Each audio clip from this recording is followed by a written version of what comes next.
Саламатсыздар ма? Мен Абдығалиев Мейір Қобланұлы, Сарайшық мемлекеттік тарихи-мәдени музей қорығының археологымын. Бүгінгі күні сіздерге көне тиындар тазалау, сұрыптау жөнінде мағлұмат бергім келеді. Сіздерге елімізде болып жатқан төтенше жағдайға байланысты қазір үйде қашықтықтан жұмыс жасап жатқанымды айта кетейін. Енді бүгінгі видео дәрісіміздің тақырыбы Сарайшықтың көне тиындарын тазарту жұмыстары.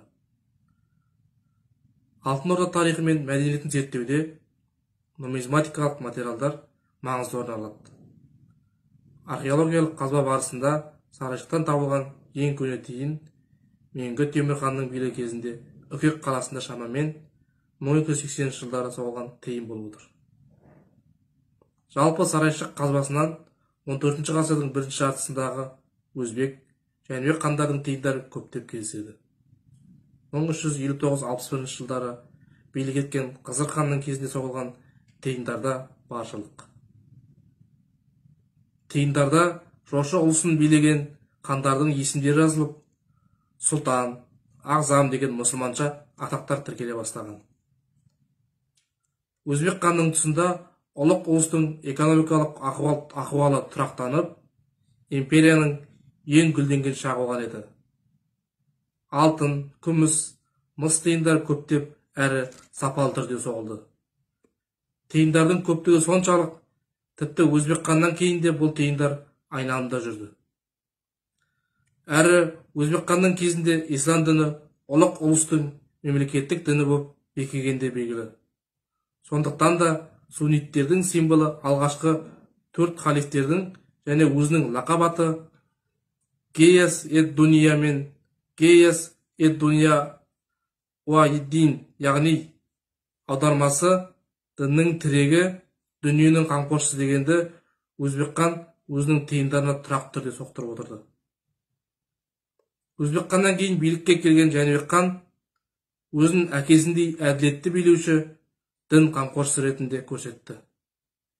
Және өз билігі тұсында өзінің соқтырған тиындарынан бөлек Өзбек ханның тиындарында айналымда болды.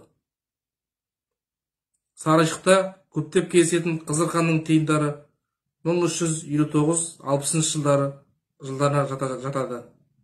Сарай әл-Жадид атымен соғылған көптеген тиындарда Сарайшық қаласында Қызыр ханның тұсында соғылған еді. Археолог нумизматтардың мәліметі бойынша Сарайшық тиындарына 25 тиын соғатын ақша сарайларының аты бар. Соның ішінде жиі кездесетіндері Сарай әл-Жадид, Сарай әл-Махрус, Сарай, Гүлстан, Азақ, Үкек, Хорезмде соғылған тиындар. 15 ғасырда Сарайшықтың өзінде соғылған тиындар да кездесетінін айта кету керек.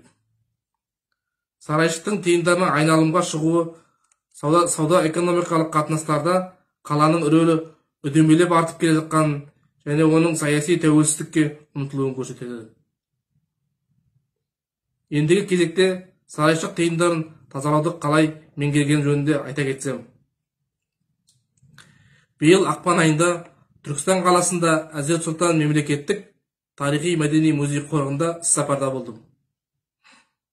Іссапар барысында нумизматикалық жәдігерлер тобының қорсақтаушысы Толқын Жолдасовтан, реставратор Еділ Муташевтан археологиялық нумизматикалық материалдарды реставрациялау және консервациялау тақырыбында оқу тәжірибелік тренингтен өткен болатынмын. Бұл тренингтен 2019 жылғы Сарайшықтағы қазбалар кезінде табылған көне тиындар тазалауды үйрендім. Монеталарға алғашқы далалық тазалау жұмыстарын жүргізу, металл құрамына сараптама жасау, сараптама жасалған металлға байланысты жұмыстарды белгілеу, тазалау кезінде атқарылатын жұмыстың реті, монетаның патинасына қатысты атқарылатын жұмыстар, оның бұзылуын тоқтатуға бағытталған консервациялау жұмыстарын оқып үйреніп білдім. Қазіргі кезде осы үйренгенімді 300-іне асырудамын.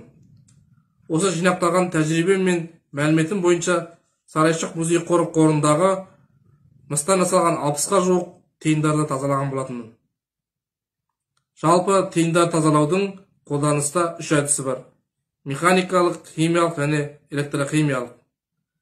Механикалық тазалау әдісі құнды және сирек кездесетін нұсқалардың әр бедерін сақтап қалу үшін жүргізіледі. Химиялық тазалау әдісі көп көлемдегі тиынды тазалау кезінде қолданыла береді. Электрохимиялық әдіспен тазалау катод болып табылатын тиынның бетіне газ көбіктерінің бөлініп шығып, осы арқылы тиын бетінде кірлер мен зиянды түзінділерді кетіруге негізделген. Жоғары сынамалы күміс тиындар аммиак ерітіндісінде жылдам әрі тамаша тазаланады. Мыс тиындар археологиялық қазба жұмыстары кезінде ең көп табылатын нумизматикалық материал. Мыстан жасалған тиындарды тазалауда трилон Б ерітіндісі, ас содасы, карбон қышқылдар қолдануға болады. Сондай-ақ мүсәтір, вазелин, күкірт қышқылы, мырыш пластина сияқты химиялық заттар да қажет. 4-5 есе үлкейтіп көрсететін лупа, тағы басқа да техникалық заттар қажет болады. Бір айта кетер жайт, осы кезге дейін біздің Атырау өңірінде нумизматикалық материалдармен жұмыс жасап, арнайы тиын тазалаудың қыр-сырын меңгерген мамандар болмаған екен.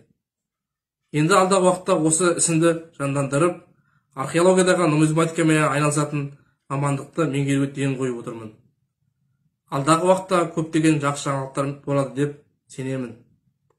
Елімізге танымал тарихшы нумизматтар Петр Петров пен Вячеслав Блаховпен үнемі кеңесіп, хабарласып, ақыл кеңестерін алып отырамын.